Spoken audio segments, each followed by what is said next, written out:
Welcome to Two Chicks and a Horror Flick, a weekly horror movie review podcast. I'm Tawny Ray. And I'm Felicia Connor.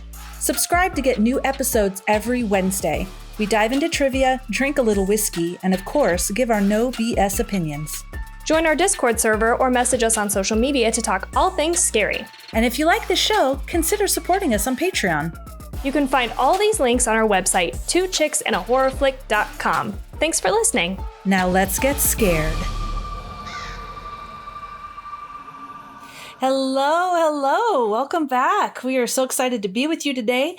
We are talking about the movie Weapons, brand spanking new, just came out a couple days ago as of today when we were recording. But before we jump into it, Tawny, what are you drinking? Check this out. Water, but I got a new water bottle.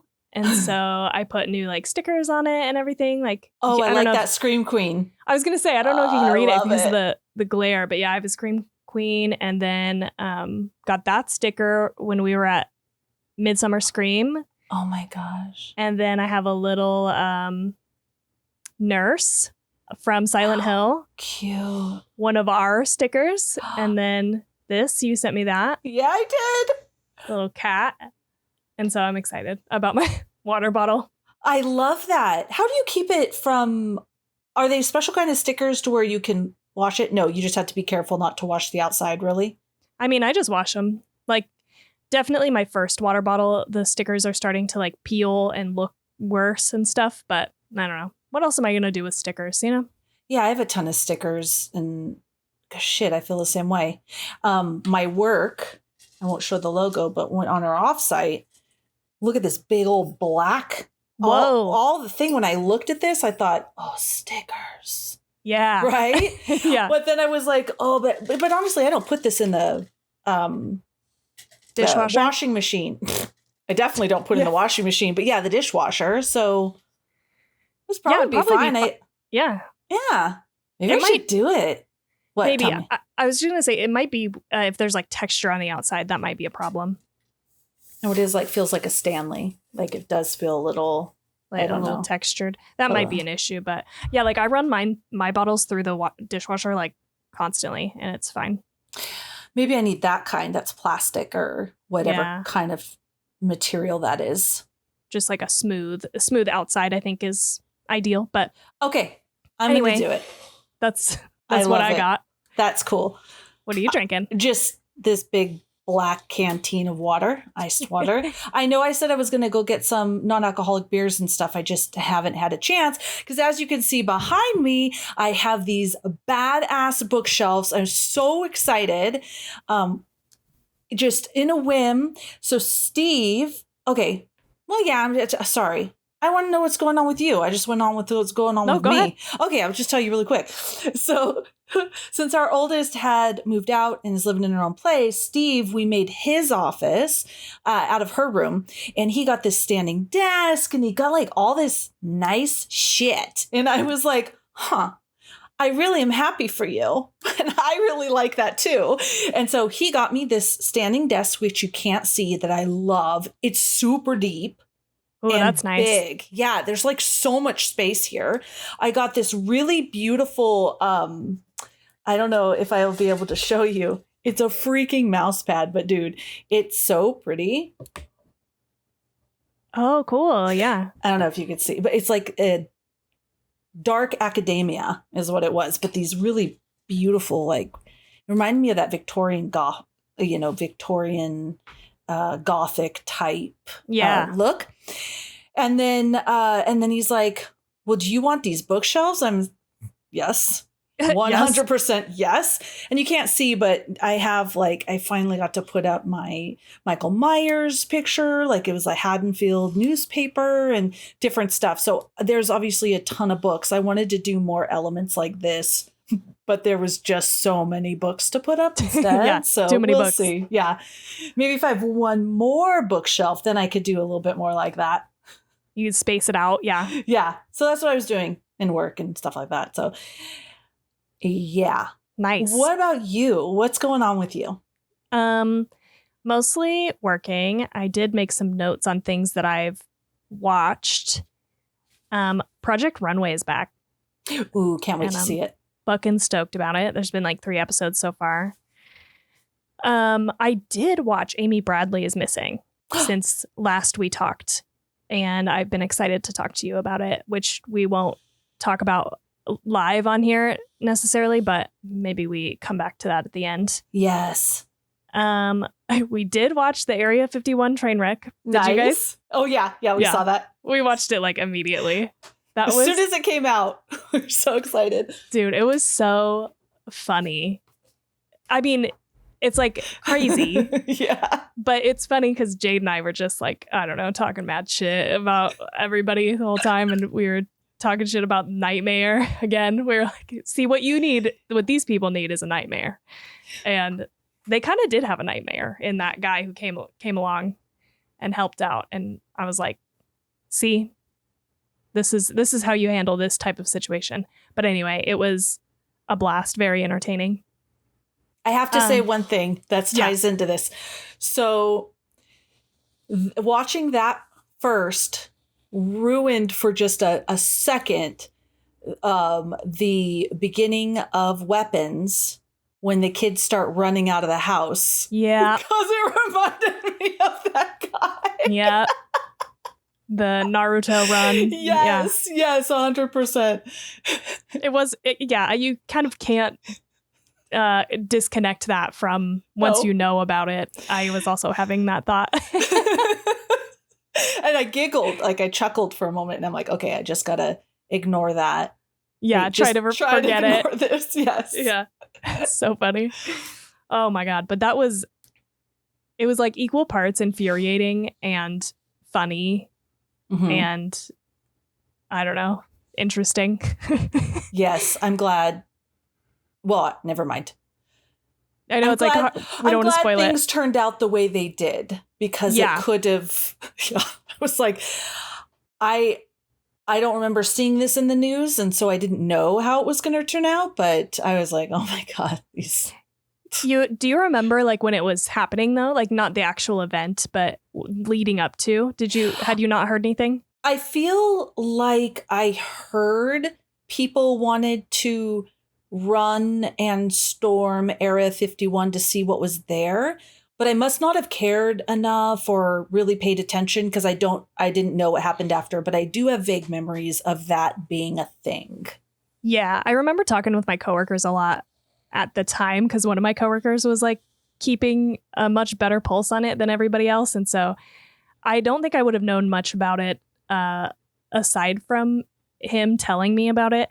But I also didn't know how it like ended. I remember talking a lot about like the memes and how funny and stupid it was. But yeah, it was great. I love that it was a 2-parter, this train wreck. The only other things I'll mention is we were going to go see the new I Know What You Did Last Summer, but I don't know. Some shady shit was going on, dude. I looked it up on like last Sunday and they had a 6:40 showing. And so we showed up on Thursday at 6:40 and there was no showing. So Paige and Trevor came over to our house and we just watched I Still Know What You Did Last Summer. Have you seen this? I'm pretty sure I have. Maybe not. Yeah. I think so. I mean, I feel like a lot of people probably did. Yeah. It's got Brandy. Oh, yes. I'm pretty sure I saw that years ago. I don't remember really anything about it, but I remember Brandy. Yeah, it was interesting. It was like a fun, nostalgic sort of slasher, I guess. But I'm curious about the new one. I want to know if it's good, but we missed the theater run, I guess. King of the Hill is back. And so Jade and I have been watching that, which is crazy. I think they've been on a hiatus. Well, I mean, they haven't been on a hiatus. They stopped doing the show like a decade plus ago. Mm-hmm. And so now they're doing new episodes and we've only seen a couple, but they're good. And last thing is that I've been listening to a book called Mary. I can't remember if I mentioned this last time. I don't think I had started it. I don't think so. By then. Yeah, but listening to that book, and it's interesting. I'm probably about 60% of the way. This is one that Paige really loves and recommended. And I don't know how I feel about it just yet. There's some really good, but also it's just really slow. I feel like sometimes books are just, I'm like, just keep it snappy, you know? Yeah. I don't know, but that's my update. That's what I've been doing. I should know this, but you know, my hair's silver, so I'm gonna blame that. my age, I'm gonna blame. Okay. Did you read Tender is the Flesh? I tried to read it. Okay. That was the one you tried, and you haven't read Brother. No. Okay. I have that one on hold. Like I'm in line to listen to it from the library. That's right. And I think I need to put a hold on Tender is the Flesh. But yeah. Okay. I have watched Trainwreck Area 51. Okay. Did I mention last time I watched Smile 2 with my middle daughter? I don't think so, no. Oh, so we watched Smile 2. Okay. And we'll probably watch Smile 3 together because we watched Smile 1 together. Oh, there's a third one next coming year. out. Yes, okay. Yes. All right. You know, it was fun because I watched it with her. There's some fun elements. I am curious where they're going to go with it, with how it ended. So that made me curious enough to see where it's going to go. I love that monster in that series. I just love that thing. But other than that, yeah, you know, we had fun. Cool. I watched Sunday Night Best, which was super fascinating. So this was a documentary about the Ed Sullivan Show and really what a cool advocate he was. I had no idea really how just such an amazing advocate and having Black performers on his show, even though people were like threatening him and telling him he shouldn't, and just super cool. Really great documentary. I also watched. Where was that?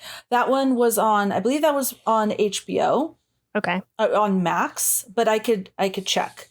And then I watched on Apple, I watched the Beastie Boys documentary. Okay. Loved it. That was fun.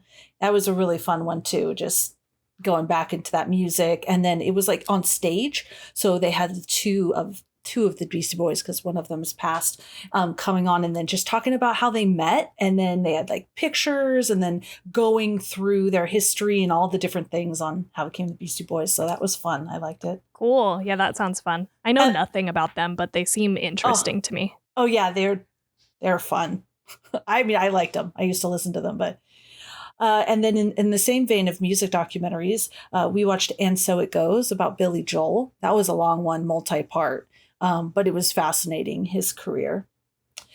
Movie-wise, watched Opus. That was just random. It was on there, and I was like, oh, I'm going to watch this. And I really enjoyed it. I had never heard of it, but I know you messaged me and said I should watch it. What was that on? Opus was on, I'll find out. Okay. Usually I'm either watching Netflix or Prime. Okay. Sometimes Shudder and sometimes Max. So it's on one of those. I'll find out. I should have put it on here, but that was a good one. And then all three of us, me and the two girls, watched Final Destination Bloodlines. Dude, I heard this was great from my friend. I want to watch it. Yes. So much fun. Maybe we should watch it for the podcast, because I really enjoyed it. Steve watched most of it and then fell asleep. But I was like, you got to watch the end, Steve. You got to. It's just, yeah, we had fun with it. And so then we watched Final Destination 1. Okay. With me and my middle daughter. And yeah, I mean,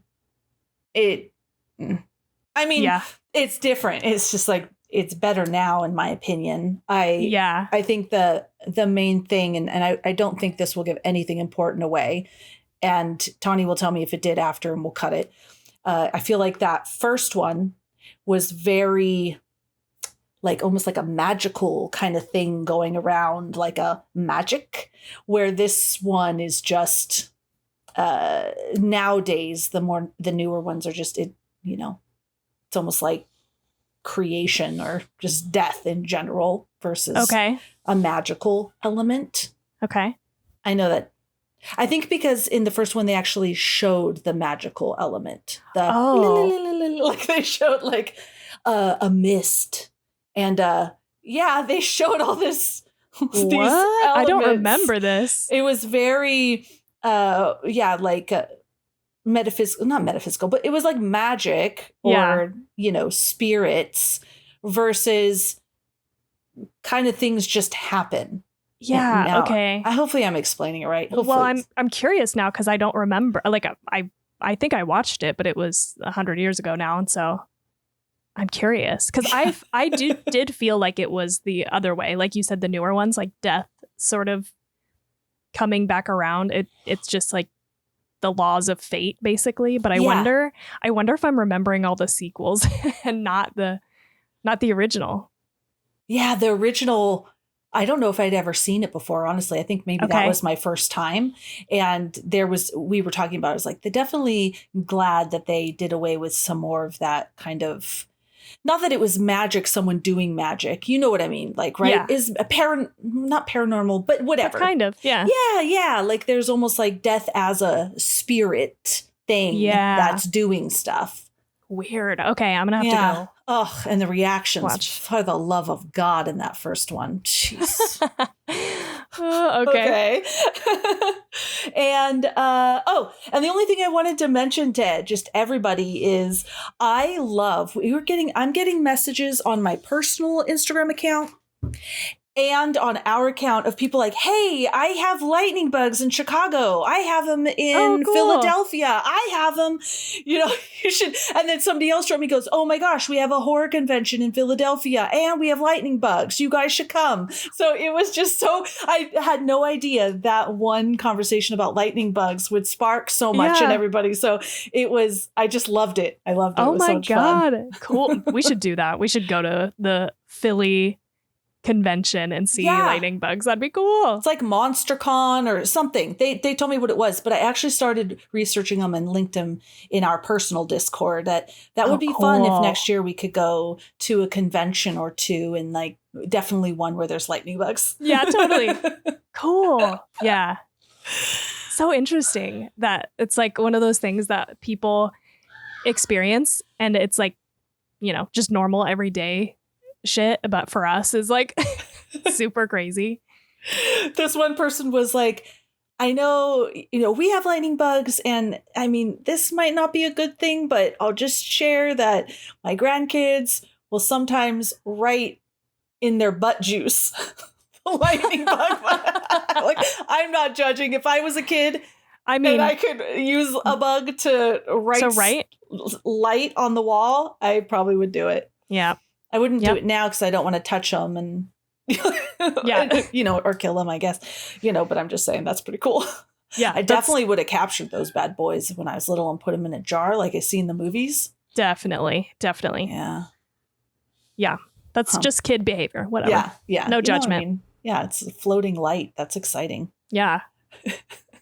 Cool. All right. Anything else you can think of you want to share? I don't think so. All right. I'm ready.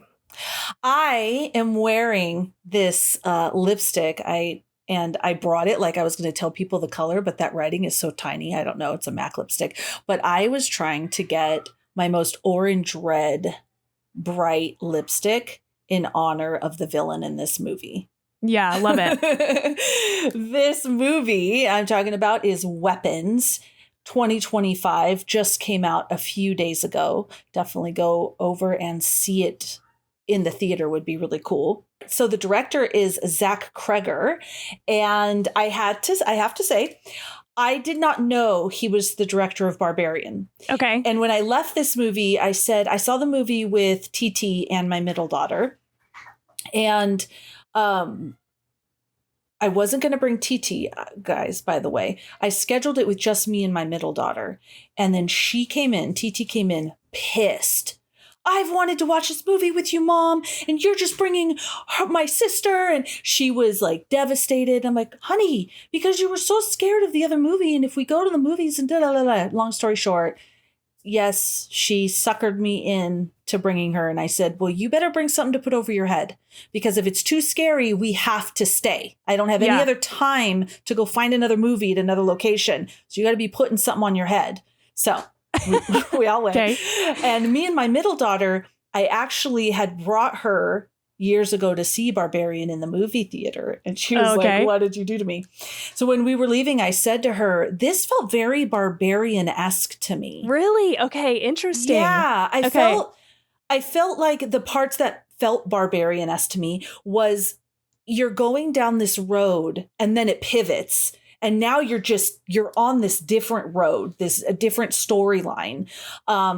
Those twists and turns felt that way to me. And also, I think some of the visual elements as well.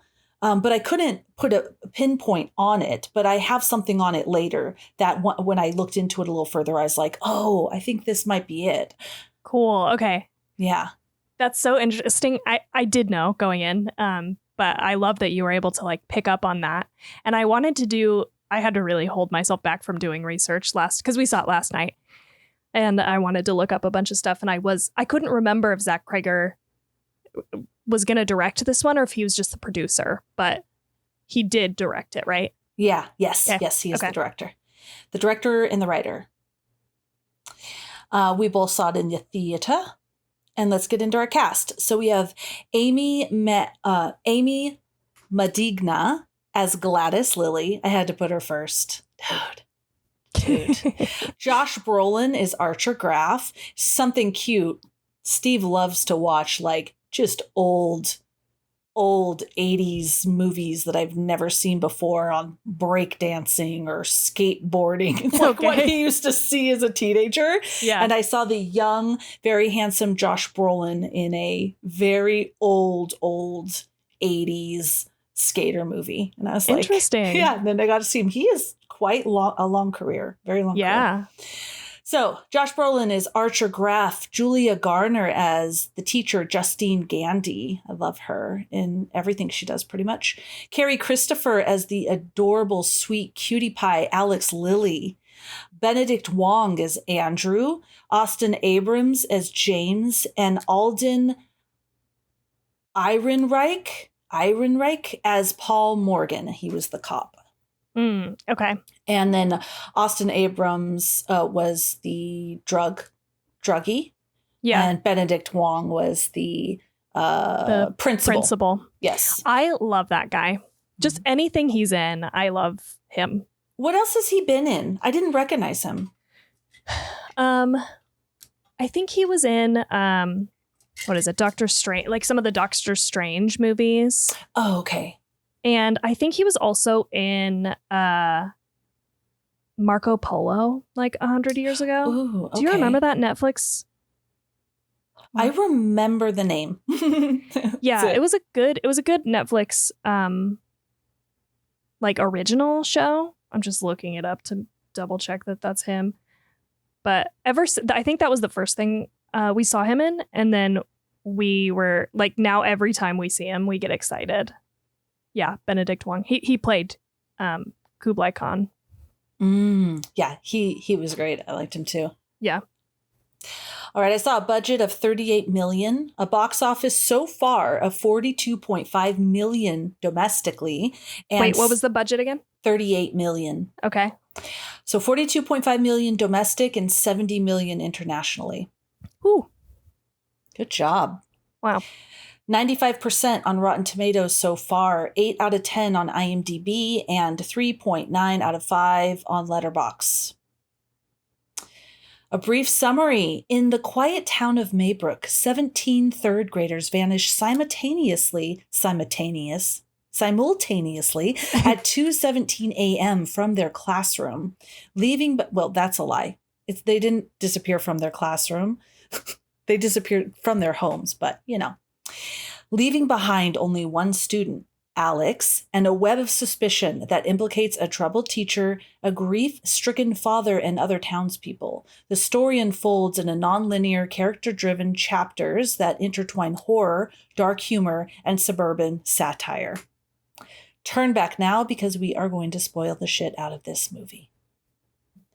All right. Now that that's said and done, Tawny, how did you feel about this movie? I think I really liked it. I left the movie last night feeling conflicted and confused, and I'm very excited for you to tell me research-wise what you found and help me maybe connect the dots, because I think the one thing I'm unsure about is like, is this movie trying to tell me something? Because if it is, I'm not quite sure that I'm picking it up. I maybe I have my like thematic guesses kind of, but I was like a little bit unsure of that. But since like kind of sitting with it since last night, I feel like I like it more. Like the more that I sit and think about it, the more I like it. Mm-hmm. And so I'm excited to hear more about it. But I mean, executionally, like this was flawless. I just feel like the acting, the writing, the way the story unfolds, and like you had said in the like chapter / character driven way was so cool. And I love the outline of this, basically, like the horror element. I just want to know. I just want some of these things connected, I think, for myself. But overall, I think I really liked it. How did you feel? I think I feel exactly the same way as you. Okay. Exactly the same way. I think Cregger is like a master Italian pasta maker.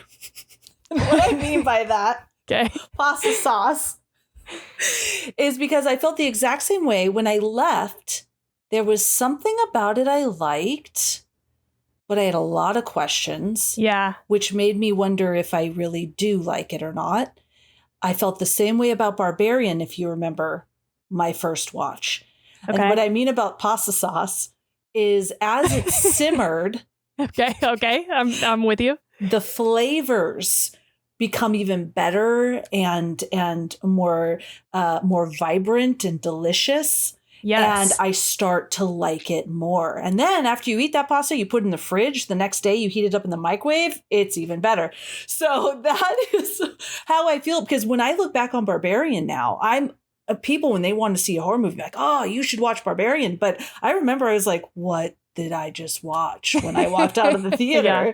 And I feel the same way about this, that is his element. So I'm going to say, okay, there was a note that I have here. So what does Weapon say about the contemporary flow towards auteur-driven?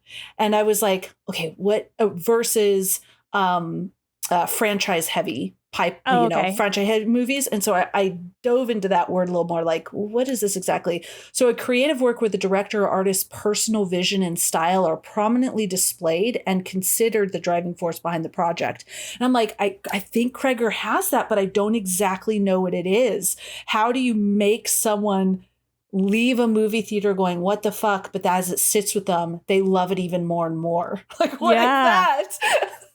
Yeah, well said. That's interesting. Totally.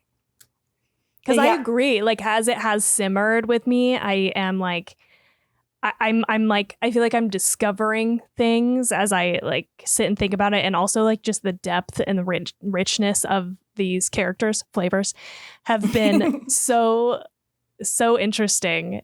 And I want leftovers. I want to go see it again. Yes. And please, is there going to be another one? This is another movie where I feel like I said this about Barbarians too. I would love more of the different characters. It could really go any direction, and I'm happy with it. Are we going to find out more about this witch lady? This Aunt Gladys, or is she a witch? I mean, she's a witch, I suppose. But is there like lots of these witches, or like how did she become what she was?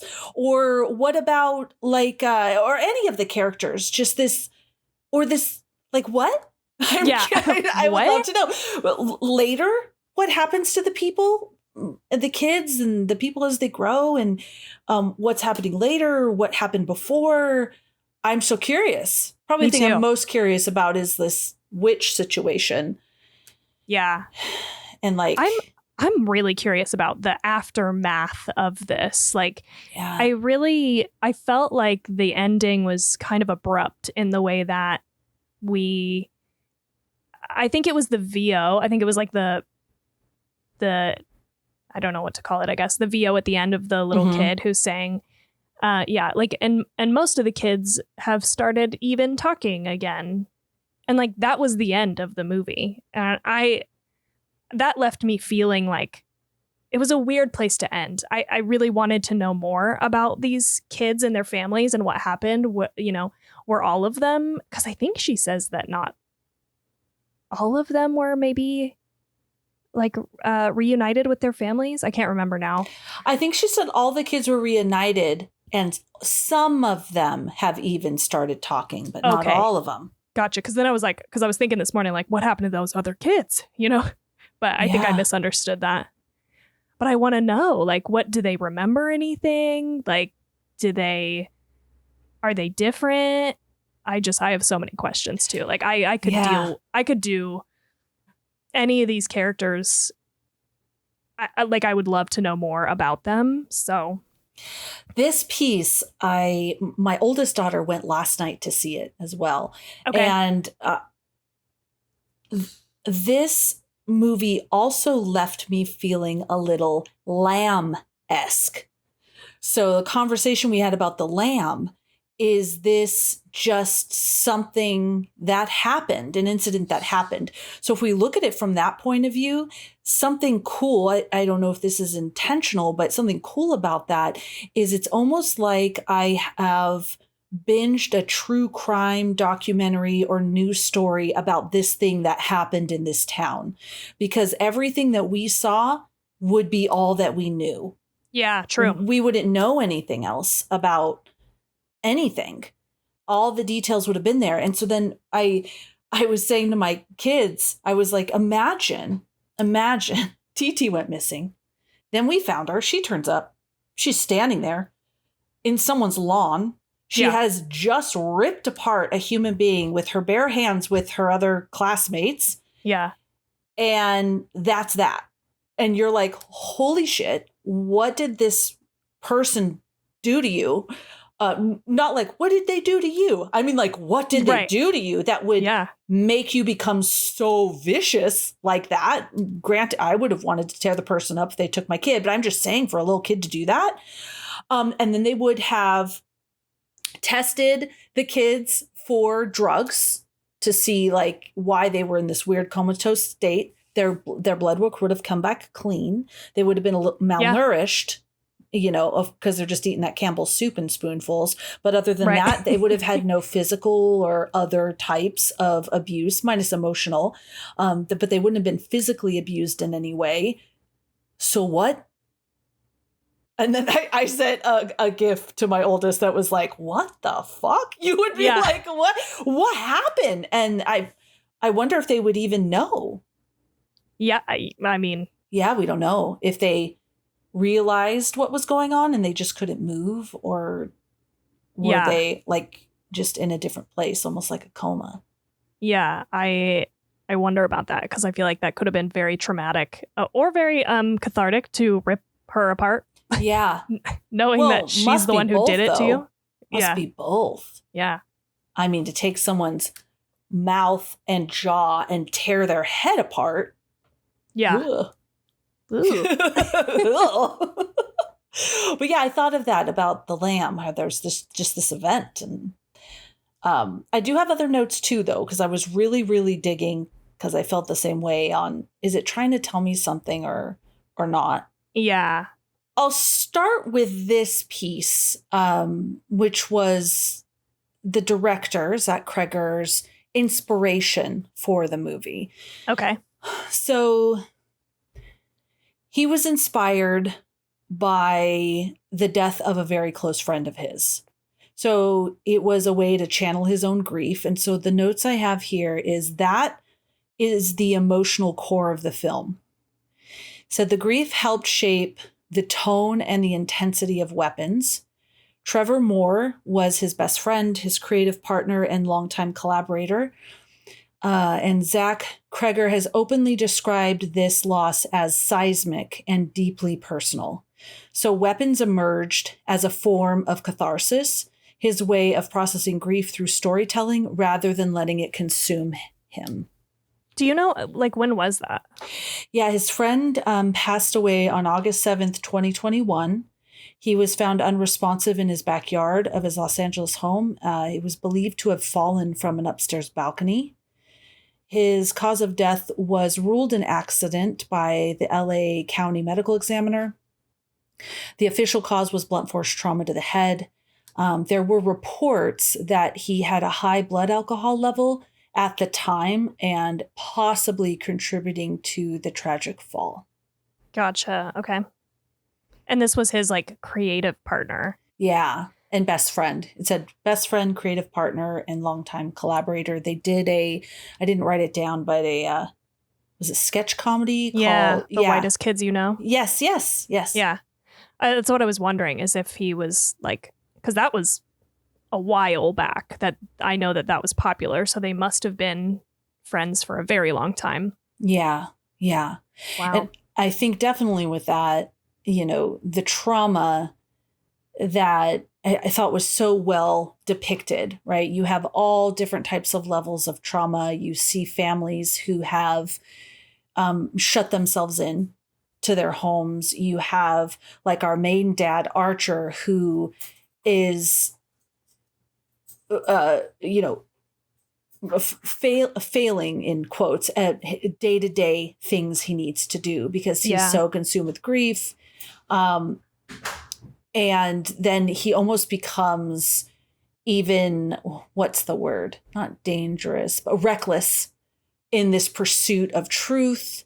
You have the town itself and how that collective trauma could be weaponized, how that can manifest that itself as a weapon, manifesting into like a mob mentality. Yeah. And into violence, including like fractured trust. Nobody knows who did what, and trauma bonding people and also isolating people. I thought it was really, really well done. Yeah. Interesting. I mean, I feel like you can feel the grief for sure through mostly Archer. As a father, I really loved one thing this movie does phenomenally is it's showing you, it doesn't tell you. Like there's really not a lot of over explanation or exposition dumping or anything like that. And I really, really appreciate that. Just seeing him wake up in his son's bed, it tells the whole story.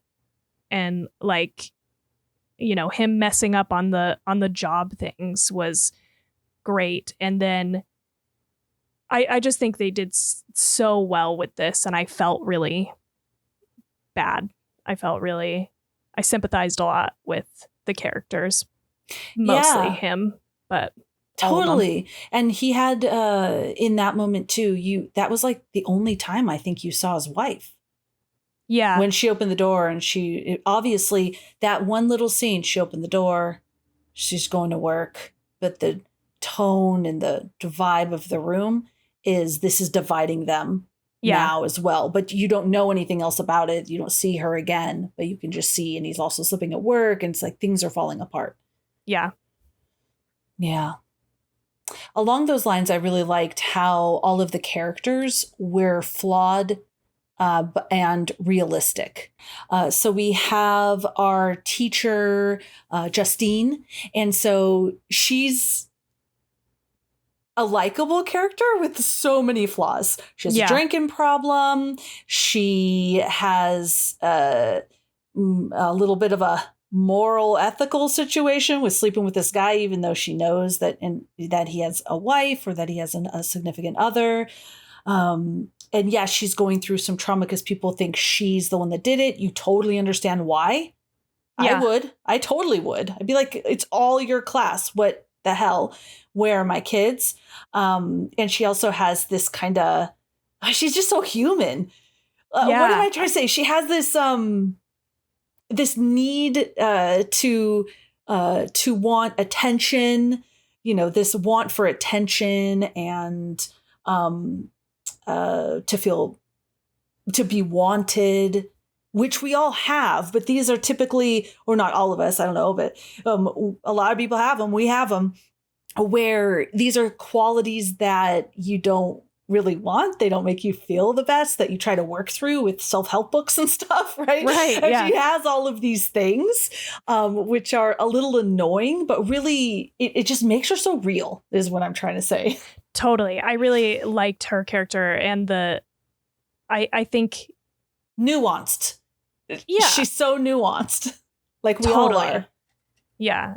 Yeah. Well said. She's very nuanced, and I feel for her a lot, even though she does seem to make like some not great decisions. But one of the things that stood out to me was that she, they keep going back to like, oh, you're doing inappropriate things with the students kind of. And all of her examples, she's like, one of my students like missed the bus. I gave them a ride home. Or like, I gave one of the boys in my class a hug, like big deal. Like you can tell that she cares about these kids in her class. Really, truly, sincerely, she cares about them.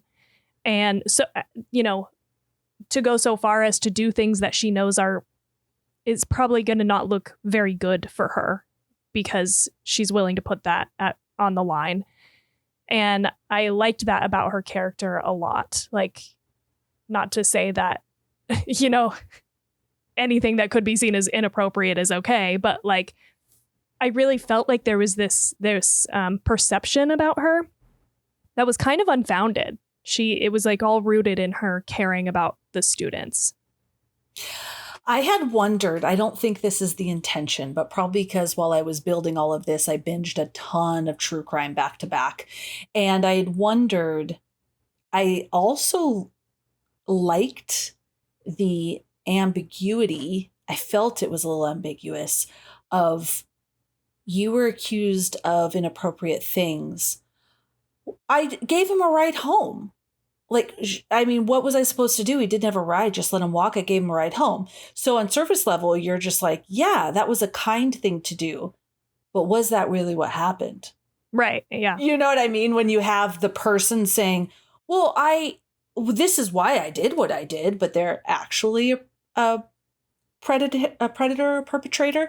I'm not saying she was, but it made me wonder because the accusation was vague and kind of her response had some vagueness. So it left it to, was there anything else? Did she give him a ride home, but she was intoxicated? Did this drinking just start because of the situation? Just like there might be more, but not that she's evil. She has been through some shit and had a little bit of a troubled past, and that caused people to kind of, point at her or look at her, got her into some trouble. Like, I don't think she was a child predator at all, but, Yeah. No, I hear what you're saying. It's like it could be construed like that's just her defending herself in that moment. We don't know. But I agree that I don't think that she is a predator within the context of this movie. I think she does do things that are inappropriate, like the fact that she continues to follow Alex, even though people tell her not to. But she does discover that the house is like papered up and there's something weird going on. And so I like how she immediately notified the principal, even though she knew it was going to look bad on her. She, again, I think put the safety of her students above herself. And so I think that's, to me, why she's ultimately a very sympathetic character.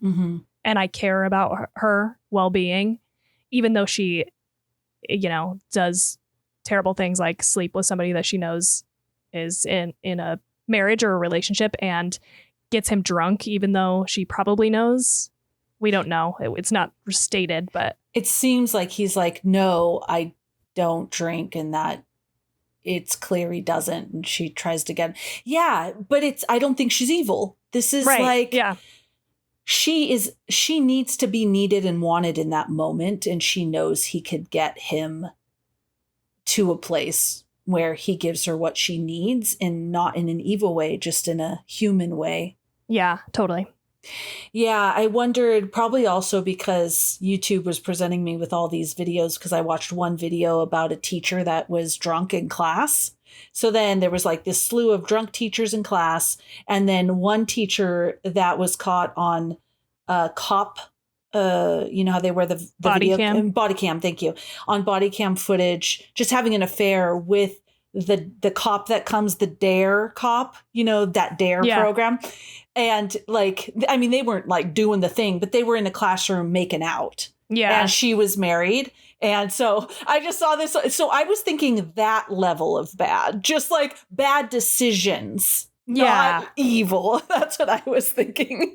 Yeah, totally. Bunch of bad decisions. I was curious. A big question I had was why the movie was called Weapons. Yeah, that's also my big question. That's the one thing I can't seem to reconcile with the movie. Because when I said that, my daughter goes, well, like, she used the people as weapons. And I'm like, yeah, she used some of the adults as weapons when she needed to. Yeah. Like, if nobody got in her way, would she have? You know, like, would she have killed the principal and his partner if, you know, he wasn't going to call CPS and didn't reach out to her? You know, like, if she didn't have to use them, I don't know that she would have. Right. So we were going back and forth, and I see as weapons is you create weapons for something, right? For war or for whatever it is. And so I did some back and forth on this, and here is what I have. So looking at weapons as literal and figurative. So in the movie, the most literal or obvious weapon is the humans that are used to cause physical harm, whether it's the children at the end or when she uses the principal or whoever it is and does her little magical spell, and then they become like these laser focused missiles. Yeah, totally. Okay, so that is the most obvious, but like it just that didn't feel like the theme of the entire movie. I agree. Right? Yeah. So under figurative, and I think this might be going somewhere. And when I say that this was just like brainstorming conversation I did with ChatGPT, we need to get sponsored by them. I just was going back and forth with it. So the bigger meaning seems to be that people themselves become weapons, tools for carrying out destruction when controlled, manipulated, or radicalized. Aunt Gladys doesn't fight her enemies directly. She weaponizes the adults in town against one another, bending them to her will. Trauma, paranoia, and grief are sharpened until they can be turned on neighbors, friends, and even family. So trauma, paranoia, and grief as weapons. Also, we can see that as what I had mentioned earlier, like a mob mentality. So when those things become so intense and then sharpened, because there's a focus, and then weaponized into violence. The kid's final act, when the children turn against Gladys at the end, they too become weapons, though this time in the service of justice or vengeance, depending on your read. And then evil doesn't always strike with its own hand. It manufactures weapons out of us. So the idea mirrors real world fears, real world fears, how people can be manipulated into committing harm, whether through cult indoctrination, political radicalization, or communal hysteria, so on and so forth. Interesting. I can say when I left, I was like, what was the movie telling me, if anything? And I wondered if the red-orange hair and orange lips of Gladys had anything to do with Trump. The only reason is because how he's referred to as orange. Okay. It's not like I watched the movie and I thought, oh, this is what it's not at all. And I don't think that's what it's saying. But when I was trying to search for what it was saying with the use of weapons as a title and then her being orange, I wonder. I didn't see anything about that at all. But I wondered. Interesting. Political leaning theme, potentially. I can't. I can see that a little bit, but that also doesn't feel quite like it like connects everything that's going on, and that's fine. I mean, you know, maybe it's just as simple as like this movie isn't trying to say anything that deep, or you know, the title is maybe not as connected to it as other movies sometimes are. Like I think that could be the case, but I really was confused. And one of the things that left me feeling the most confused was in Archer's dream when he sees the big gun over the house. Yeah. with like the time 217 in the side of the gun. Like I kept thinking that was going to tie in somehow, and it never really did as far as I can pick up. And so I feel like there was something there that I'm just not understanding. I unfortunately feel the same way. Like, because I even started to think, okay, it's over that house. There's a weapon. This is clearly trying to tell me something. But the kids, yes, were weapons. They were turned into a weapon against her at the end. But I guess, was the intention weapons? Like, right. It made me think of some different stories I've read where, and I won't say any of them so I don't ruin anything for you, but this concept of where they steal maybe kids with psychic abilities or different things like that, and they turn humans literally into weapons to kill leaders of other countries or things like that. But it seemed like she wanted to just okay, so I read this thing that she was draining them of life force, but a big question I had as well is, I mean, that seemed pretty straightforward. And this whole idea of a witch, this is a classic witch thing where she's like bathing in baby blood and she gets younger. This lady just seemed to have a little bit more energy. Like, she did not look any better. She did not look younger. She always looked sick. She just had a little bit more energy. She had like she was a on day and off days, but nothing drastic. Like, maybe she is a witch that's on her last leg. Like, she's approaching death and trying to hang in there, because I was like, why is she doing this? Yeah, that was the impression I got, because she says, like, I did something to your parents, but it's not helping. And so maybe you can help by, bringing me basically all the kids in your class. And so that was the impression I got, was that she was desperately trying to cling to life, and it wasn't really working that well. Gosh, I hope Cregger, even if he doesn't want to do a movie, if he writes a book about this, I'm just so curious about this woman, her history. Was she just a normal lady that does witchcraft, and she found this way of kind of prolonging life by taking other people's life force? But she is a mortal person, so it's only going to take her so far. Right. Yeah. I also wondered, like, is she even related to these people? I wondered that too. And my daughter was saying, well, yeah, remember they say that it's their aunt, and the last time I saw him was 15 years. And I'm like, she could have done magic on him, right?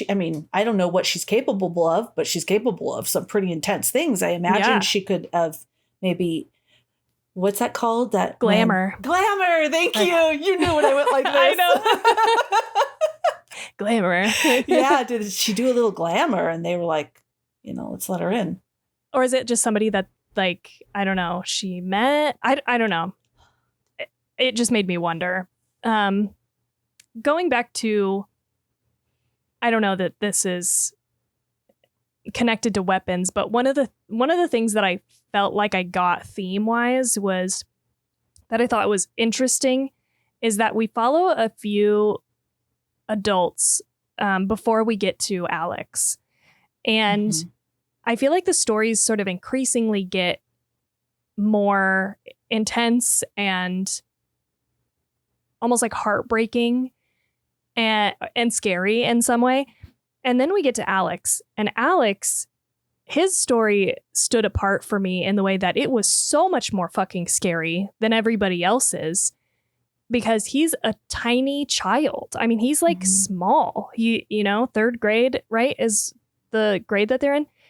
And he suddenly has this scary woman in his house who's taken his parents basically hostage, doing some shit you've never seen before in your life, forces them to stab themselves in the face with forks as a threat to keep him quiet. And I was like, this is the true horror right here. Yeah. And I wondered if the movie wasn't trying to say that, like, sometimes, a lot of the times probably, kids suffer the most horror like this. like at home. Behind closed doors. Right. Mm-hmm. And you wouldn't know it because Alex just goes about his day and like keeps it together. Mm-hmm. And we've just watched all these adults deal with not as distressing, maybe some as distressing, but like they're flipping out, you know, like they're reacting to things. They're like doing all kinds of, you know, outbursts.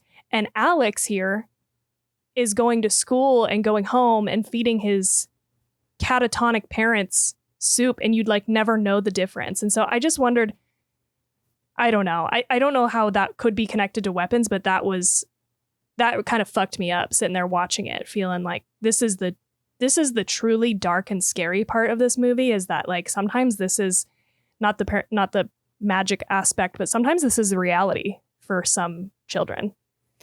I love that you said that. I didn't really even think of that. And that was really well said, because this is absolutely true. I'm thinking back to the hundreds of hours of true crime. I literally just heard a story yesterday of this family that someone had reported something finally, and they found like this family had 9 adopted kids in a 2-bedroom trailer that they had in makeshift cages and stuff like that. But these kids, like, nobody knew, and it had been going on for years until finally someone says something and they act on it. A lot of times, you know, in all this body cam footage, you know, the police or CPS, they go to the house, but maybe the person has an understandable story and things aren't so horrific that you don't really know. And they are going, these kids are going home and to these situations, and they're too scared to speak up. And then you have situations like when the teacher went up to the little boy, Alex, and was like, "Is everything okay?" And he's like, "I'm fine. I just forgot something." She sensed something was wrong. Just because you sense something, you can't report it. You can, of course. I'm not saying don't report it, but you can report it, and they're going to be like, "Well, what was the what happened?" Yeah, what happened? I had an incident actually when I lived in California. I was in an apartment. My apartment, it was like there was apartment buildings, and in the backyard there was like a house. So that's how everything was set up, and so people rented the house and everywhere.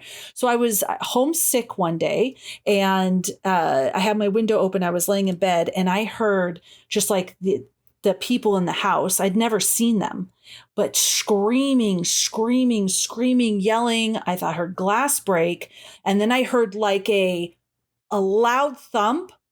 And then anybody who has heard a kid cry like this, especially all the parents know that cry where it goes, it's like building and then scream. Little child crying and screaming. So I called the police. And they wouldn't come because they said, "Did you see the child?" I'm like, "I don't see them. I don't even see them. I've never seen them before, but I can hear this.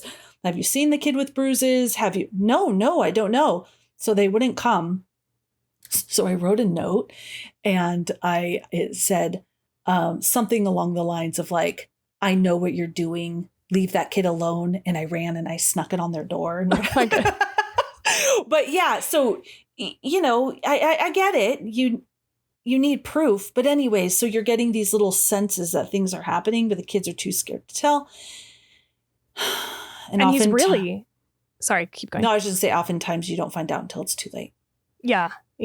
And he does a really good job of playing it off, you know, like he is very stoic character and little kid. And I mean, he's understandably scared and knows that his aunt or whoever this fucking lady is can do way worse harm than like he even knew was possible. So of course you're not going to do or say anything as a kid. And I like how even like they, you know, the authorities and stuff come to the house and she gets rid of all the kids for a second, has them go somewhere else and cleans up the house so that they can look presentable. Like that too feels like what you were saying. Like sometimes you see these people come out and talk to the family, but everything seems okay. And it's like they could be putting on a show. Yeah, you know what? I wonder if you're onto something with this also being an element, because they talk specifically about CPS coming. Because in a lot of movies, it's not just CPS is coming, it's anybody that's coming to the house that might find out. But there's like no Child Protective Services is going to be called, and this whole scenario that plays out. It's a good catch. I don't know. It might be reaching a little bit, but I don't know. I like it. I think Cregger does an excellent job. We were talking about all of the characters and how nuanced they are, of making real people, just like what you really true responses, like what you were saying about Alex. This was truly a perspective of a child his age. I have these notes here.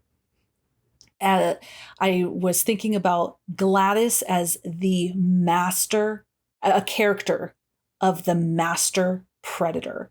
So if you just like, not just a slasher, I want to kill or anything like that, this character is so rich with exactly what it's like to be gaslit and to play off of people's emotions and insecurities. So what I have here, the notes I jotted down. So she's a master manipulator of our desire, human desire to be hospitable, to appear kind, to avoid judgment, right? Because she's so fucking weird. Right? You don't want to like be judgmental. So you don't question, should she be taking care of this kid? Because everybody knows the parents are like sick or something. So she's come to help. But hello, it's not just, but they don't want to be like, oh, I don't want to be mean. She's just eccentric. Right. But clearly this should be some red flags going on. Or when Andrew's partner invites her in for water, Andrew is like, no, sorry. And he's like, stop it. And then they get her a bowl of water. This is like, but we don't want to appear rude. So we let predators into our life. And the other thing I have is preying on children. So she understands how children think and uses it against them. And Alex was such a good representation of this, right? He felt he could handle the situation on his own. First of all, he saw what she could do with her magic, and he's obviously not going to be any type of force or contender against that. And he was like, once you're better, will you leave? Yeah, I love that. Yeah, so it's so clear why he goes and gets all the name tags and kind of puts up his classmates as a sacrifice. He doesn't know that's what he's doing. Or direct threats, I'll kill your parents if you tell anybody, and how that terrifies a child. What are you going to do without your parents? This is often one that predators use. And then just this idea of, this is what I need to do to make things better, feeding his little classmates, just trying to navigate, and how she is able to blend this kindness with him and other people too, right? With cruelty. This is like the master gaslighter. Yeah. Because she acts like she's kind and helpless and maybe a little eccentric, but then she's also menacing and gaslighting, and all of this helps to throw your victim off balance, because you have a bad feeling about this person, but then they're being kind. Like when she was in a room and she was like, "Oh, Alex, come, I'm just sick," and draws that sympathy. But anyways, totally. That was my notes on all of that, is the master predator. Gladys. No, I think that's great. Because I was thinking right before you said it, that scene where she does seem sympathetic and sad and like sick, and she's saying she's sick, and she feels, you kind of get this sense that Alex kind of feels bad for her, because we feel bad for her a little bit, because she's like, she seems a little bit more human, but I think she is just a master manipulator, and who fucking knows how old she is. Like could have been doing this for years and years and years and years. Like, we have no idea. One thing that I remembered as you were kind of talking through that, like, she does prey on people's want and need to be hospitable and not non-offensive. And that reminded me that like she is sort of, she's really good at exploiting that. But there was all this extra stuff about parasites. I don't know if you noticed that, but they were like talking about parasites in the classroom. And Andrew and his partner sat down to watch that show or documentary about like the parasite that took over the ant. And so I felt like that was a way of the movie telling us that there was this parasitic element to her. And that's how she was somehow, you know, like getting the life force or whatever she needed from everybody around her, but mostly the children. I love that. I didn't even think about that. I didn't even remember those things. Yeah, she totally was a parasite getting what she needed from others. You're right. Yeah, I guess not even just like that, but like she does infiltrate the home and she's able to like exploit the parents and Alex and other people in the town. Like, yeah, it is kind of, she's able to control them too, which is kind of what the documentary was saying about the fungus with the ants. Yes. Interesting. Which reminds me of The Last of Us. Yeah, totally. Yes. Holy shit, you're right. You know what else I want to say that I'm so excited to say is, guess what else this is? It's another Psycho Biddy horror. Right after. Oh shit, it is our last Psycho Biddy horror. I was like, I'm so excited to talk about this because this is like, it's exactly that. It's exactly that. Oh my gosh, you're absolutely right. Holy shit.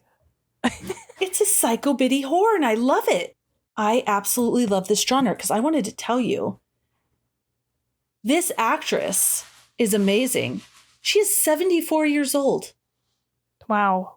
I mean, I say that like that because if you see a picture of her like normal, she doesn't look 74. I don't know what 74 looks like, but I would not gauge her as 74. Obviously, in the movie, she was like crazy. But yeah, she's been in a lot. She has been in a lot of classics: Field of Dreams, Uncle Buck. Let's see, The Hunt. She was in The Hunt. Like the one that we watched? Yeah. Oh, okay. She was, I don't remember all the characters, but M.A. She was Ma. The Dark Half, that horrible adaptation of my favorite book. She was in Antlers. Okay, never saw that. Yeah, lots and lots of different movies. Lots of 80s and 90s. That's cool. Yeah. Wow. She did a phenomenal job. Oh my God. I hope I see a lot of these Halloween costumes this year. Yeah. This is, totally. I really want to see it. Perfect Halloween costume. Oh my gosh. Oh, she's so good. As soon as she walked in, I was like, I am fucking digging this. Yeah. This is not like anything I've seen before. Yeah. I'm really glad that it was a real person because when we get those scary glimpses of her in people's dreams and visions beforehand, I was not really, because she looks like a clown. Mm-hmm. And I was like, where are we going with this? This feels silly and random, and I'm not loving that. But then later, seeing that she's a real person, that's kind of what she actually looks like. It's just exaggerated a little bit in these dreams. I was a big fan of that. I agree. I completely agree with you. I thought I was happy she didn't look like a clown, like a woman dressed up like a clown. Yeah. And I suppose you could think that with the color of her hair and her makeup, but I felt like she just looked like a very eccentric woman. And when I used to work at Nordstrom's as a makeup artist, I would see ladies that would come in. Yeah. And there's no telling them different. If you're like, hey, we could line your lips and it could, nope, I like this. I like this. Or they're very unnatural, either way too dark or way too light foundation. Yeah. Like I could match it so it looks like your exact skin color. Nope. I like this. This, I look good. This is the way I do it. They feel like they look good. They feel like they look beautiful. And, I'm not judging beauty. I'm just saying, this is what this lady felt like. Totally. I agree. And I like that they did take that and they just exaggerated it a little bit in these quick flashes. Mm-hmm. And she is fucking scary. It got my ass, that first one on the ceiling. You got me too. So TT had to go to the bathroom. And so I walked down and I was right in the door of the movie theater because the bathroom was right across the way. So I felt okay to stand right there while she went to the bathroom and I could see the movie screen. So I was down, everyone's up there and I'm down towards the door. And that came and I screamed. So probably any of those people, there was a scream from down in the hallway. But yeah, it got me too. I started multiple times.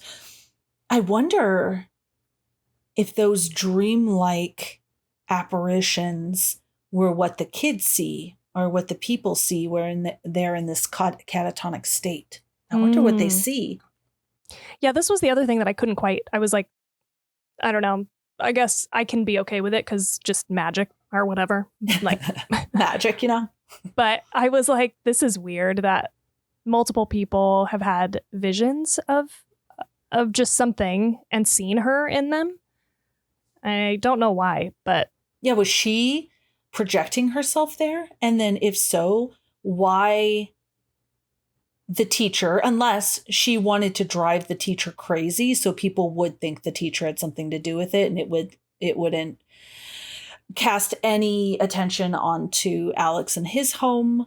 And then the dad, why the dad though? Until he starts becoming super active, why come to him in dreams? Were they just tapping in for whatever reason through their grief because they were so focused? Or maybe her presence there was so against the natural laws, you know what I mean, that that people dreamt of her because it just her energy, her presence, maybe other people did too, but we just don't even know that because they weren't the main focus. I liked them. I liked the kind of dream sequences. I thought they were interesting, but I felt like they were a little bit disconnected. Maybe because there was people. Yeah, I agree. Sorry. Something popped into my head when you said that. She was having, so Justine was having those dreams and people wrote on her car witch, but she wasn't the witch, but there is a witch. Yeah. Oh, true. Well, it was Archer. It was. Yeah, you're right. It was Archer. Oh, but so maybe Archer, maybe he thought those dreams of a witch he was having had to do subconsciously with this lady who he thought was involved with hurting his kid. Yeah, the timeline is a little unclear sometimes. I'd be curious to go back and watch and see if the dream happened before or after that. Oh, yeah, that's true. I really like how they sort of reconcile in a weird way because he's there confronting her when Andrew, as a zombie man, basically attacks her. And so he protects her. And then they sort of join forces. I really liked this. Yes. I was like, yes, go solve it. Along more of the nuanced characters that are real people with real flaws, the cop. Oh, man. He was obvious major rage issues and but also seemed like he wanted to do better, was in a marriage he was unhappy in. Dude, he had some demons, but you don't see oh, what a horrible character, including the kid that was on drugs, right? He's stealing and doing this and doing that. He's a bad character, but he's also so human and you feel bad for him and his addiction and the situations he's in. I want to talk about these. Can we talk about Paul? Because of everyone's little vignettes, in some ways I thought Paul's was the scariest for me. Just personally, I was really freaking out and shocked when he put his hands in James's pocket and got stuck with the needle. I was like, oh God, I would just panic. And he panics and goes and tries to clean off the thing, but then he's like so mad that he just fucking clocks that guy. Like, I feel like his situation spirals really fast and out of control. And I like, it just affects me. This kind of stuff gets me more than other things. Like, we basically watched this guy self-destruct and ruin his life over the course of like 2 days. Mm-hmm. And that was, in some ways, to me, like some of the scariest part of this movie, because that's how I would be. I mean, he panics immediately. And just the fear of that, I just felt it in my body. I was so worried with him.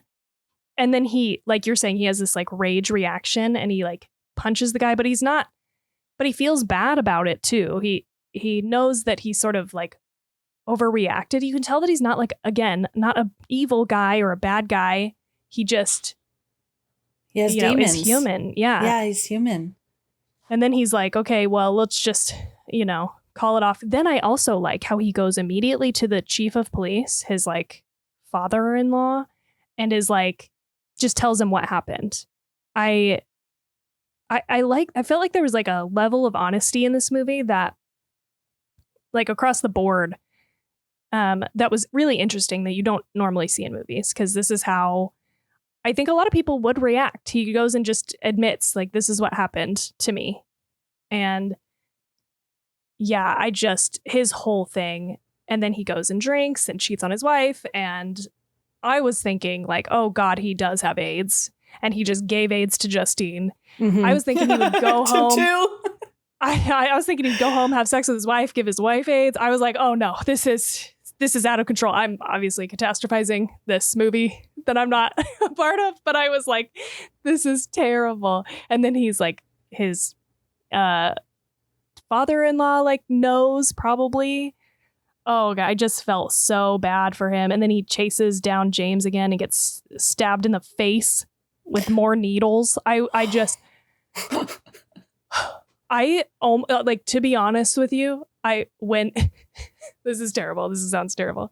But when because he dies, he gets shot by Justine, I was like kind of relieved for him, honestly. I was like, oh, thank God this guy doesn't have to deal with the ramifications of ruining his life over the last like 2 days. Oh my gosh. You said that so well. Because he does, and it's realistic reaction. So as far as the reaction thing, I agree with you. There's so many times when we're watching movies and we're like, come on, just tell them. Just tell. I find myself doing that. My God, why wouldn't you tell them? Yeah. So they do these, minus Justine stalking that kid. Me and my kids were just like, all of us at the theater. Oh my God, stop it. Yeah. Stop it. You look guilty. But, yeah, that was so quick. When he first gets stuck, he's so mad. He just boom, clocks him right there. It's just such a reaction. Then he gets in his car, the dash cam. Fuck. Yeah. Then he tries to intimidate him to get the fuck out of there. Then the guy comes back. Like, just this whole, oh God. When he is approaching the tent. Yeah.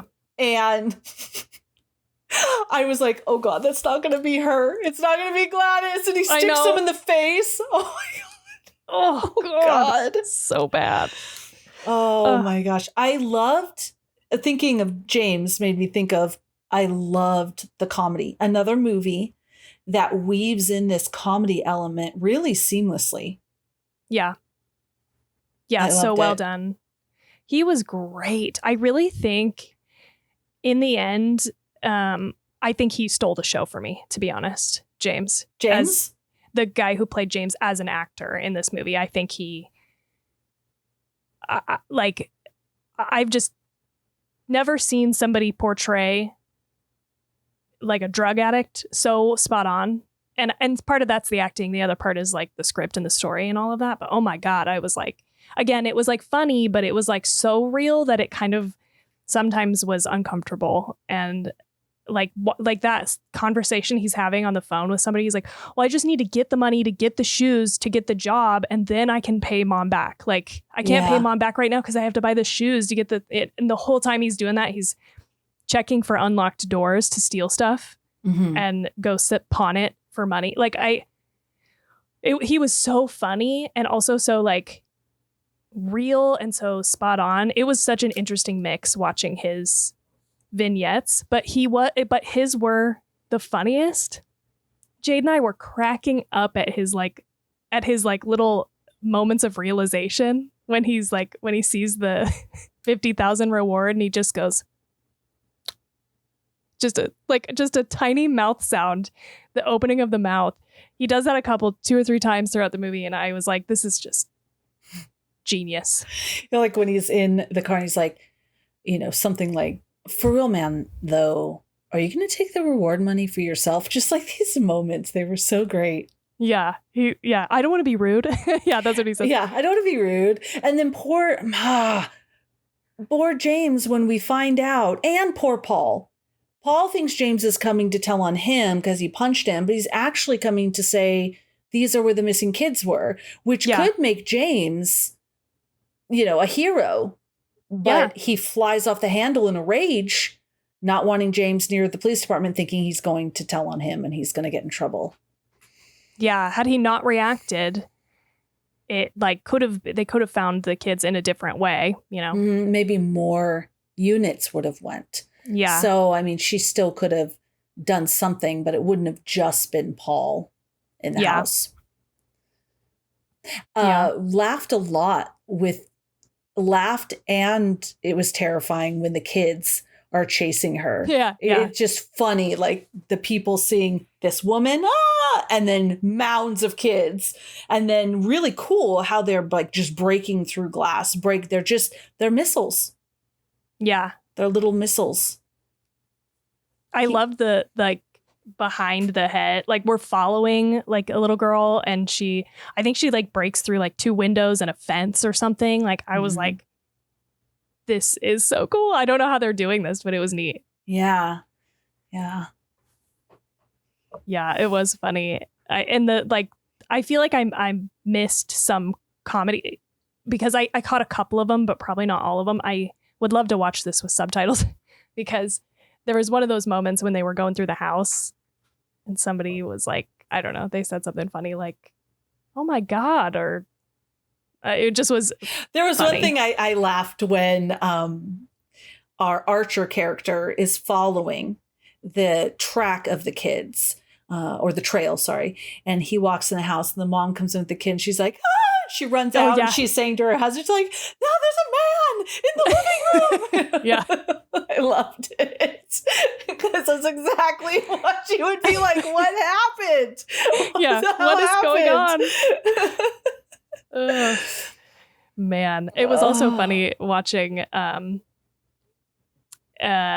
James like attack Archer over and over again in his zombie state. That was pretty funny. Everybody was giggling in the theater about that. Constant. That was so good.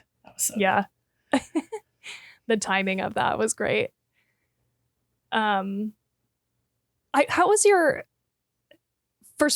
theater experience? Like, how was the reactions and stuff? We went, I feel like the most of the reaction came from us because we just went randomly. I went to go book tickets and realized they had a showing Thursday evening. Okay. And I was like, oh my God, I didn't think it was coming out till Friday. So I booked us tickets for Thursday. It was only us and a couple that was at the very top. And we were like, we like to be right in the middle before the seats that are down towards the screen. So I felt like I was screaming and laughing and jolting. And even TT for one moment forgot that she was in a movie theater. And she did something like, she's like, come on, man, like really loud or said something. And we're both like, shh. And she's like, oh shit, I forgot it was in a theater. But I feel like we were the most reactive. It would have been cool to be with a lot of people to have a lot of reaction. How about you guys? Yeah, our theater was pretty packed. It was more busy than I think I've seen that one before. And I thought it might be kind of rowdy and a lot of laughs because, even when people get scared, they tend to get laughed afterward, do a little giggle.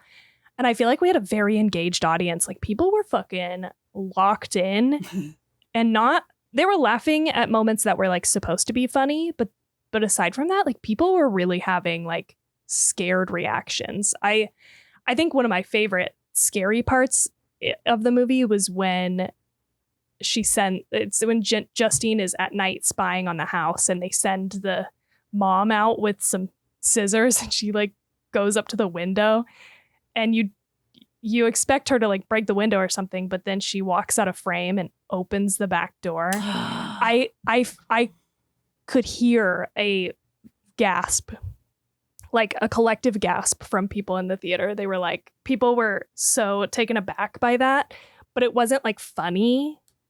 People were actually like held their breath for that. And so I thought that was cool. I can say the quiet moments were so quiet. Like, I don't know if that was also within the movie sound itself. It just is something that caught my attention because I was chewing popcorn. Yeah. And I felt like I was being really fucking loud. Like when she's walking through the house. Yeah. It's almost like you have earplugs in. It's so quiet. Now that you said that, did she have the dream of Gladys after she stalked the house? Because then that would make sense of why Gladys was showing up in her nightmares. I don't think so. I think it's early. I think that first nightmare. Okay, because she does it. She takes her hair, but she doesn't turn her into a weapon. Right. Yeah. Oh, no, I'm sorry. Sorry. She takes her hair and Andrew becomes the weapon to seek out Justine. That's right. That's right. Yeah. That's right. It's who you want the weapons to focus on is who the hair you put. Okay. Yeah. Or it must be both or something because she's able to kind of put people under her thrall without. Yeah. Yeah. Without making them kill someone. So you're right. There's a 2-step magic process here. Yeah. You're under her control. And then once you do the hair snap the twig situation, then you are like the fuse is lit. Yeah. And until you drop it in a bowl of water. Yeah. Yes. And it seems like, well, before I say that, it was also really funny how when she was in the two guys, their home, and she's just like, oh, look at this mess. As this one guy, Andrew, is horrifically just pounding his partner's face in with his own forehead. Totally gross. But then you have this comical element in the background where she's just like, oh, look at this mess I've made kind of thing. Yeah. And she's washing her hands and this and that. Oh, it was so good. Yeah. It was so good. Yeah, that scene it was interesting. I feel like there was a lot of subtle comedy here in this scene with the part with Andrew and his partner. I loved that they sat down to eat like 8 fucking hot dogs. Yeah, right? I was like, what? They're like wearing matching like Mickey Mouse shirts. And it was just so funny when he opens the door and his reaction, Andrew's partner's reaction to Gladys was cracking us up because it was so subtle, but like so apparent and real. It was so good. And then when she cut his hair, I think she cut my hair. I think she like there's this terrifying thing happening, but also comedic. Yeah. They did such an excellent job of that. Oh, sucks that guy died that way. That's terrible. It's definitely a magical element, but not mystical like a Harry Potter. So what I mean is it seems like this magic is available to anybody because a little boy does it. You just have to learn how to do it. It doesn't look hard. It's not like this spell that you're endowed with. She's not like this mystical being. Right. This witch is like a mystical being that can fly and can do stuff like that. But she's obviously doing incredibly powerful magic. But again, if you know how to do this, no matter who you are, so it almost takes her from being this all-powerful, mythical type being to just a human who knows how to do the spells. Yeah, totally. As long as you have that little tree. Yeah. Oh, you have to have the little tree. Yeah. I know she had stuff in the tree. I just didn't. Okay. So you need the tree. You need the knowledge of the twigs. Oh, yeah, because you break the twigs off the tree and that's what you pierce your hand and do the hair and the stuff. Yeah. Okay. which was interesting because, again, they don't like explain it. They just show you the tree sometimes. Like they show her moving in with it and her sitting with it in her room. And I think he steals the tree when he goes to do it himself to turn all the kids steals, against him. He takes the twig. So the tree is there. And in the dirt of the tree is the twig that has that she had did the magic with the kids. Yeah. That makes sense. Yeah. Yes. So that's how she's putting them under, basically, but until it gets snapped, they're not heat-seeking missiles. Yeah. Let me see. I have a couple random notes. So David Fincher, and I have a few of his movies: Fight Club, 7, Aliens 3, and Lords of Dogtown. I love that movie. While not officially attached, provided crucial editing and creative feedback during pre- and post-production, credited in the film's acknowledgments. Oh, cool. The film's explosive climax, featuring children enacting a surreal, violent revenge, was filmed over 4 days and left the director left the director with recurring nightmares. Interesting. Okay. The narrative structure draws comparisons to Magnolia while also nodding to Rashomon, The Leftovers, Stranger Things, and Blair Witch Project. Okay. Maybe The Running Camera. Oh, yeah. Project, maybe? Yeah. Or maybe someone just made that shit up. I think that's probably true for Rashomon. Yeah, I feel like there's kind of the following behind the head. I definitely saw Magnolia and Rashomon mentioned several times. Okay. Not sure about this Blair Witch Project, but yeah. Oh, here's that word again. Positive early reviews acclaim the film as an ambitious, multi-perspective horror that cements Cregger's position as a rising horror auteur. Auteur. Auteur. What is it? It's A-U-T-E-U-R. Auteur, right? Yeah. Auteur, it's got to be. Yeah. I think you're saying it right. Yeah. Yeah. I'm going to go with it. It's just a word that people don't use very often, I feel like. I like it. I like that word. It's my new thing now. It is definitely an ambitious movie for even just the sole reason that there's so many characters that are so well fleshed out and likable, even though they're flawed. I feel like that in itself, that just by itself is very hard to do. And then on top of that, we have this mystery and the horror element, and nothing is spoon-fed. We're getting it in pieces. Barbarian was the same with this. When I look at auteur, I might be saying it wrong. People are like, stop it, but I'm going to keep going. But it says here, it emphasizes the director's unique artistic stamp, suggesting their influence is so significant that their personality and vision are clearly reflected in the final product. Wow, yeah. That's pretty legit. Barbarian does that multi-perspective thing too, multi-timelines that all weave together. So you're like, what the hell's happening? And then you're given a little more, till at the end you're like, oh, this is what's happening. It comes together more for Barbarian than here. Yeah. You still don't know, like, WTF. I mean, yeah. but it does the same thing. Yeah, there's more. There's more characters. There's more stuff. Like, Barbarian is pretty straightforward, I feel like, as far as what this is. This definitely feels like the next level up in terms of like complexity, adding complexity to the story. But yeah, definitely same vibes.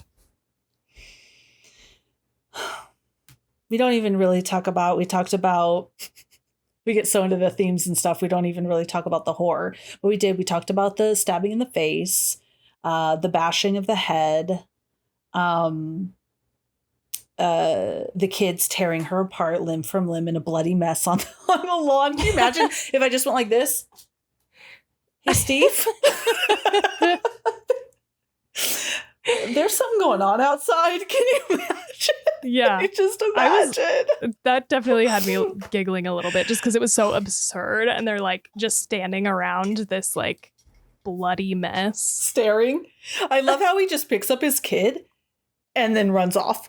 Yeah. Because my oldest daughter was saying, she goes, I totally would have done that. She's like, Mom, if I saw TT just standing there like that, I'd be like, stop looking. And right. I'd pick her up and I'd leave. Okay, stop looking at that. Let's go. Shield your eyes. Yeah. Yes. Yeah. And by the way, she did. TT did not see any of that. Okay. I asked her after. I said, I looked at her and she was covering her eyes. And then after I asked her, did you see anything that happened? And she goes, the only thing I saw was when all the kids jumped on her. And she goes, then I covered my eyes. I didn't see what happened. Okay, so she made it okay. She wasn't. Yeah, so that night she was very scared. So she was in a room and I went in to turn off the light. She has a very bright light and a bad habit of leaving it on. And I was like, honey, you're just not going to get any. She's like, Mom, please don't. No, please leave the light on. And I was like, well, you're not going to get any natural sleep. Yeah. It's not going to be restful. Your body needs to think that it's nighttime. And she's like, then can I just sleep with you? Can I just sleep with you then? I'm like, yeah, always. Just, that's fine. So she came in, but she was scared. Like I had to leave the bathroom light on. I had to make a barrier of blankets on one side of her where it was the edge of the bed. And then she was right up against me on her other side.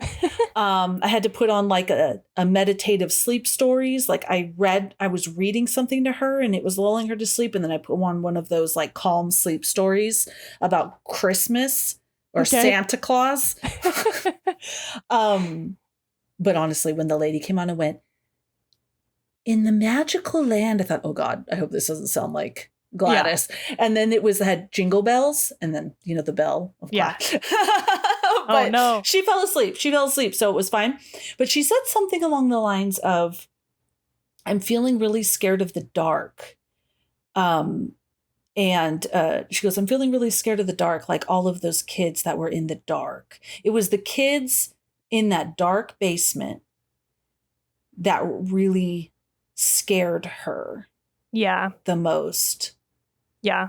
Yeah. That's understandable. And it's scary. Yeah. Like, it's a scary sight when he comes across them and they're all standing in the basement. And I think like all of us, and I don't typically think of that, I think. Let's see how many times I could say think. But if I'm seeing a movie that has a mom, it affects me deeply because I can relate to being a mom and having your kid missing or whatever. Not thinking that TT can relate deeply with the kid's experience because it was both the very opening of 28 days, and now this with the kids in the basement is what scared her the most. Where with me, I was like, oh shit, the kids are down there. But there wasn't really anything else happening. They weren't being tortured. They're just standing there. So to me, I wasn't like, whoa, that's the scariest part. It was just like, oh shit, the kids are all down there. But to her, that was. Yeah, that makes sense. Yeah, the POV of a kid, that would be the scariest part. That's who she would be identifying with.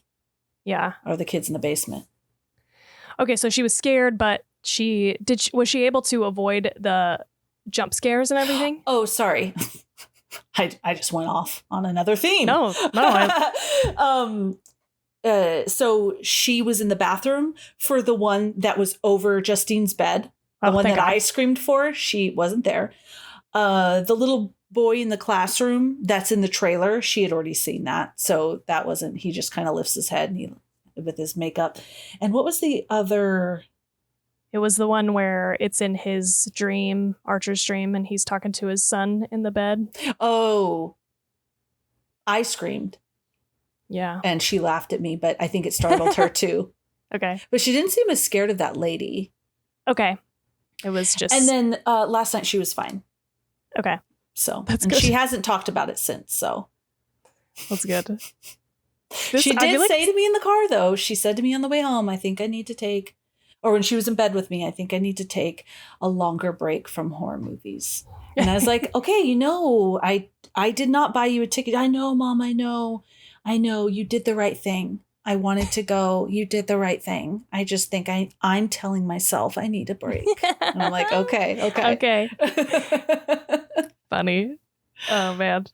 Well, I'm glad she's not totally traumatized. Yeah, I mean, we'll see. We'll see what she's talking about when she's older, right? Yeah, she said. I was like, do you still want to be a horror movie filmmaker? And she goes, oh, I have to think about it. And I go, okay, but you think about this. The fun part is you would be scaring other people. Yeah. And she goes, you're behind the scenes. She goes, that's true. Yeah. You have the power. Yes. All right. Do you have anything else? Nope. All right. Let's rate it. Oh, I forgot I go first. I said I was ready and then I got a little nervous. Okay. I think I am going to say, though, that I'm going to give this a 4.8. Wow. That's great. That is great. You are killing it for scores this year. I know. I almost went a little bit higher, but I feel like I don't want to be swayed by the public opinion, because I feel like everybody's really loved it. And I really loved it too. But there's just something about it that doesn't quite connect for me that I can't give it like a full 5, Mm-hmm. I didn't like it as much as Bring Her Back, so I couldn't go all the way. But I kind of looked at like some of my 4.75s and I was like, I feel like I liked it better than those. So I don't know. Maybe you'll sway me with your score, but I will not. Okay. I will absolutely not. I chose a 4.45. Oh, okay. I mean, that's pretty high. Yeah, still. yeah. I felt like I liked it more than my 4.25s that I saw. One was Infinity Pool, or definitely Happy Death Day was fun. That's not even a comparison. Okay. Sorry. I like thought, oh, I'm going to go with this all confidently. And then I was totally not confident. So it went up a little bit. So I think I'm going to do a 4.6. And the reason is there is something like, there's so many elements I love, but I think there's so much that is not clicking for me. Yeah. That it's giving me that little bit of doubt, or for lack, it's not doubt, but doubt in my score of raising it higher. There's definitely clear just storyline and different elements that I'm like, oh yeah, but yeah, like that gun that was above that. I don't know. There's something missing for me, even though I loved the acting and the visuals. And like I said, that's now one of my all-time favorite villains. I just loved her. There's something there so I would say a 4.6. Okay. I think I'm also going to go down to maybe like a 4.75 for me. Okay. I'm like, okay, that sounds much better. No, okay. That's not what I meant. Okay, good. Because, I mean, I think my Barbarian score at this point is just wrong. I think I actually enjoyed Barbarian better overall. Mm. I do think that this movie does a better job of having really likable and human characters. I just think Barbarian was thematically a little bit more straightforward for me, and that's why I like it more. But yeah, like I can't deny the great things about this movie. It's really well done, masterfully done. And so I feel like 4.75 puts it up there for me, but isn't quite to a 5. It's pretty unique. It's not like one of those movies that I'm going to forget, I would love to watch it again. And I feel like if it came together thematically more, I would like it more than Barbarian. So I agree. I like how Barbarian came together. It's like I knocked this movie for the mystery, but that's what I like about it more than Barbarian, is that mystery thriller sort of element to it but if it tied together, like I understood more of it, I don't really know what I need. But there's just something. There's something. Something I need that's missing. Yes. Yeah. But great job, Cregger. Love your movies. Can't wait for more of them. Many, many more. Agreed. Yeah. You're such an auteur. An auteur. Like you're sneezing. Auteur. Or talking a loogie. Oh my gosh. This was so much fun. We obviously don't know what we're doing next. But hang tight, you'll hear. Not hang tight. Don't hang tight. Just take a look at, I don't know. Hang loose. Hang out there. Hang loose for about 2 weeks. You'll find out. You'll find out. Or you can join our Discord server. Maybe we'll talk about it. Because when we were watching this, I was like, oh, watching this, going to be recording. So then you know before everyone else knows. Also, if you've seen this movie, share it with your friends. I mean, definitely share it with your friends. I am losing it right now. Definitely share the movie with your friends. But share your favorite scenes, quotes, and theories on social media using the hashtag 2chicksandahorrorflick. So share this with us by using that hashtag so that we can see. And while you're there, if you like us, please do give us a follow. And what else, Tawny? Yeah.